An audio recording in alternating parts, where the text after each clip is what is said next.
Assalamualaikum warahmatullahi wabarakatuh. Waalaikumsalam. Senang bisa ketemu dengan Kak Sari Iya. yang baru saja kembali dari Arab Saudi, tepatnya di Jeddah dan di Jizan ya. Nah, sahabat YouTube, Kak Sari adalah ponakan saya dan dia alumni Stikas Panakukan ya. Iya. Tahun berapa ini selesai? Tahun 2015. 2015.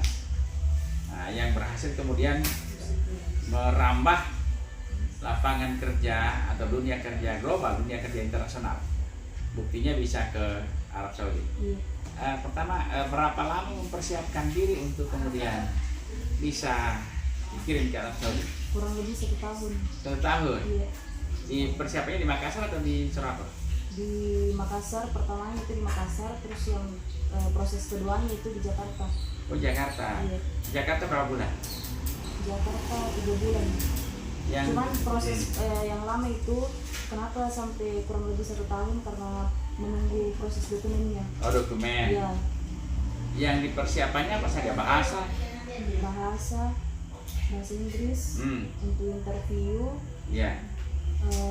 Sama tes prometrik. Di sana dites lagi om, Di mana itu? kayak di sana di Arab, kayak untuk ambil STR Arab internasional. Jadi tapi sebelum ke Arab itu harus lulus STR dulu di sini.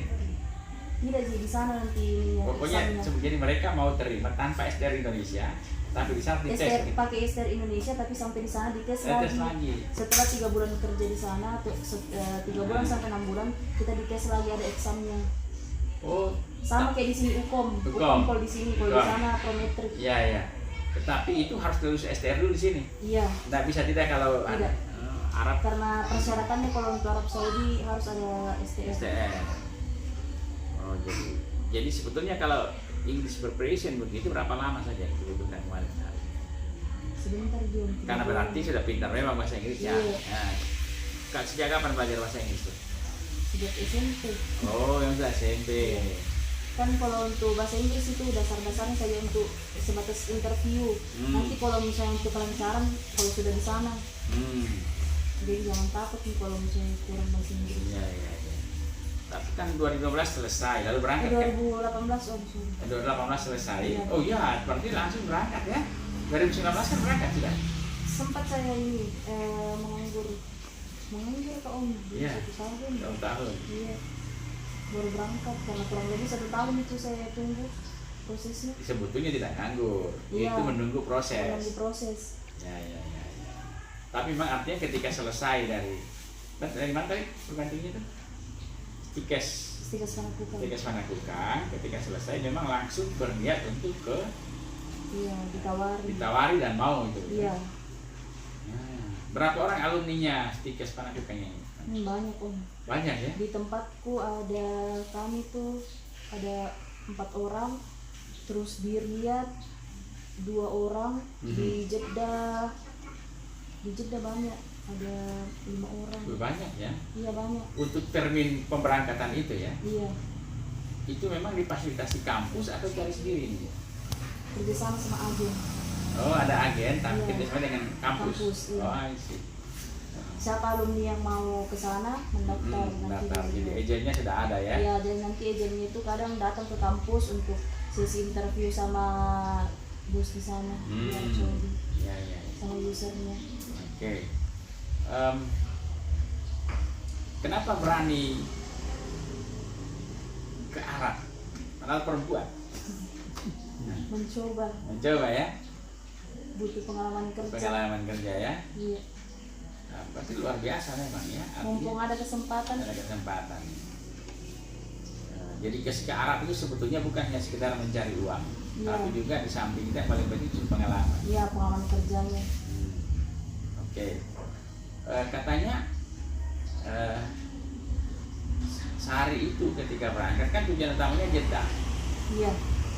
Setelah Jeddah, kemudian sekian berapa lama di Jeddah? 1 tahun 6 bulan. 6 bulan Jeddah. Katanya sehari dengan pengetahuan dan pengalamannya itu lalu berani pindah tempat. Iya. Nah, Kejizan. ke Jisan. Nah, katanya kan Jisan itu daerah semacam daerah terpencil yang tidak terlalu ya. Iya, pedesaannya. Pedesaan. Tetapi ya berarti melayani orang yang memang lebih di bawah lagi ekonominya. Iya. Gitu. Kalau orang Arab itu kalau dirawat rewel atau tidak? Rewel sekali. Rewel sekali. Nah, yang saya heran adalah kan di sini kan tidak ada misalnya Arabic preparation, tidak ada persiapan bahasa Arab. Iya. Tapi kenapa bisa pintar saya? Otodidak. Otodidak ya. Iya. Jadi ternyata otodidak itu bisa ya. Iya bisa. Apalagi kalau hanya daily conversation gitu ya dalam bahasa itu. Nah, itu berapa lama bisa karena bahasa Arab itu lebih rumit tata bahasanya daripada bahasa Inggris. Iya. Nah, 6 bulan. 6 bulan sudah bisa. Iya. Kalau itu otodidak. Iya. Tidak pergi kursus begitu enggak. Tidak. Dan itu tergantung orangnya juga masing-masing, ada juga yang cepat. Yang 3 bulan sudah lancar. Sudah lancar. Iya. Tapi intinya bahwa ternyata otodidak bisa. Iya, bahasa bisa. Arab itu. Bisa. Oh.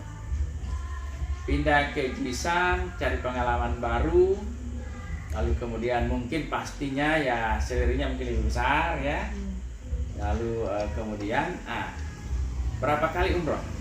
4 kali alhamdulillah. 4 kali ya. Alhamdulillah. Nah, belum sempat haji ya. Belum. Karena COVID, Corona. karena corona itu ya. Ya.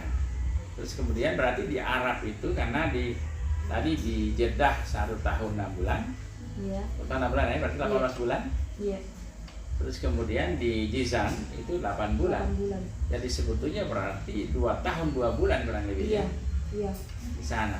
Iya. Lalu balik ke Indonesia. Iya. Sebetulnya kontrak belum selesai. Iya. Ya, oke.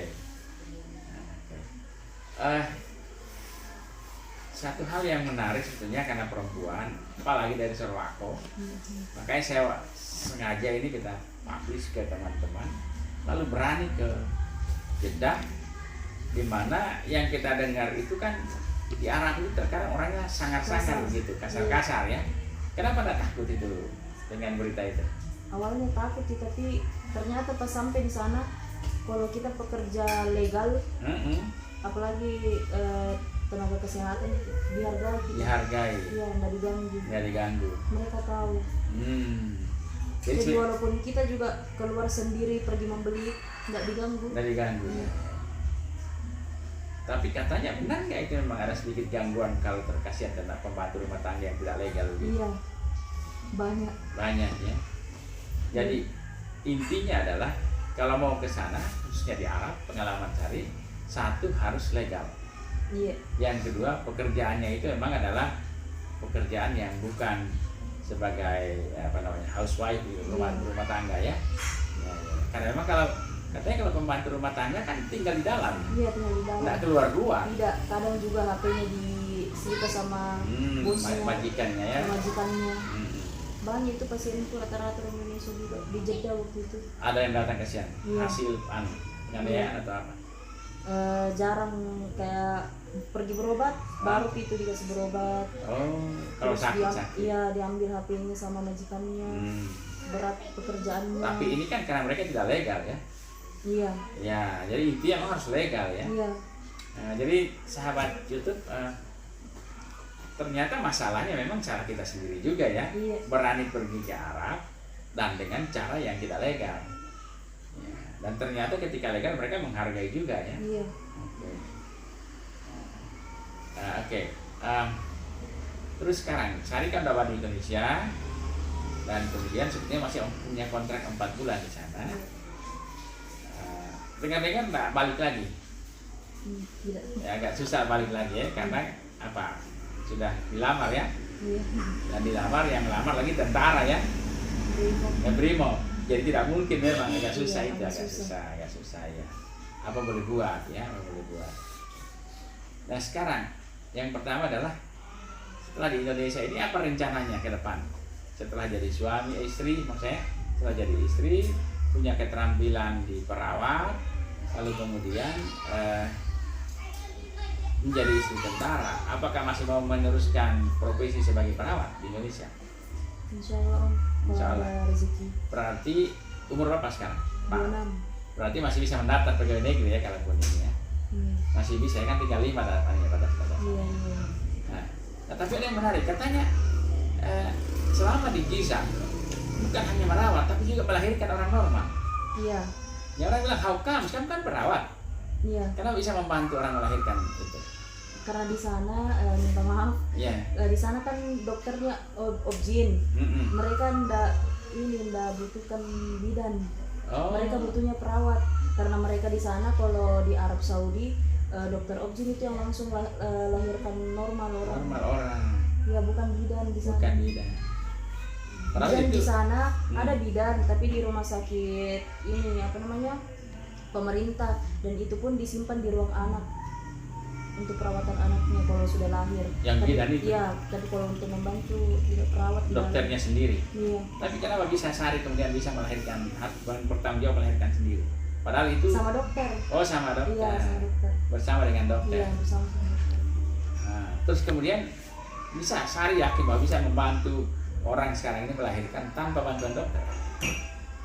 Tidak ya, tidak berani ya, atau karena profesi yang tidak bisa ya. Tidak bisa. Tapi artinya ketika di Jisan itu yang unik adalah Anda perawat lalu kemudian dibawa ke obgyn. Iya. Nah, kalau selama di Jeddah enggak? Tidak. Kalau di Jeddah cuma di dental, di perawatan anak, di ortopedik. Ortopedi, malah ortopedi, tempat ortopedi juga. Di sana banyak kliniknya, terus kita tuh kayak di rolling, nggak mesti bilang di UGD. Tapi kalau orang obgyn itu tetap harus di obgyn, karena kalau di Gisan kan maksudnya susah. Iya. Jadi kita di sana, kalau di Indonesia itu kita ambil profesinya bidan, posisinya bidan di sana. Oh begitu ya. Iya. Diambil alih dalam tanda petik ya. Iya. Tapi kan itu untuk dokter obgynnya laki-laki perempuan? Perempuan. Oh perempuan. Kalau di rumah sakit pemerintah laki-laki. Oh begitu. Saya kan di swasta. Di swasta. Iya, kalau di swasta. Tapi swasta justru bagus. Iya. Karena dokter obgynnya perempuan. Iya. Nah sekarang ini kan kita di negara, tapi jangan nanti kita menyerempet-nyerempetnya, nggak bagus. Oke. Pesannya atau ya pesan Sari lah untuk teman-teman khususnya di kebidanan, di keperawatan tentang ke Arab itu gimana pesannya? Pesannya? Ya harapannya atau apalah? Bagaimana kalau supaya ke sana itu nanti malah lebih cepat juga? Di sana kan ada kenaikan gaji juga? Iya, ada kenaikan gaji. Setiap berapa lama itu? Setiap habis kontrak kan 2 tahun, kontrak di sana 2 tahun, setiap 2 tahun sekali tuh ada penaikan gaji. Nanti itu dibicarakan pada saat mau habis kontrak, nanti kita dipanggil, kamu mau lanjut atau tidak. Kalau mau lanjut, di situ nih negosiasi gaji, mau naik berapa, bosnya kasih atau tidak juga. Jadi kita juga staffnya bisa kita terima, bisa menolak. Gitu. Jadi kalau kita menolak berarti kita exit. Oh begitu. Iya. Kalau misalnya dia tidak mau naikkan gaji, misalnya seperti yang kita minta, misalnya kita minta kenaikan 500 real, terus bosnya tidak mau, berarti pilihannya kita exit. Oh exit ini. Iya. Tapi kadang mereka sejauh ini mereka kasih saja. Karena mereka butuh, karena mereka juga suka. Jadi sekarang ini sepertinya dibutuhkan di sana Iya. perawat. Oke, sahabat YouTube rupanya di sana dibutuhkan perawat. Mereka lebih suka perawat dari Indonesia. Nah, kenapa? Why? Karena katanya itu perawat Indonesia ramah, murah senyum. Terus mereka itu kalau pekerja keras. Oke, so bisa melakukan semuanya, bisa tidak sama kayak misalnya negara lain gitu. Begitu ya. Bisa semuanya. Iya, bisa semuanya. Bisa disimpan di orto, di perawatan anak, semuanya, semua departemen. Mr. Sarif, assalamualaikum.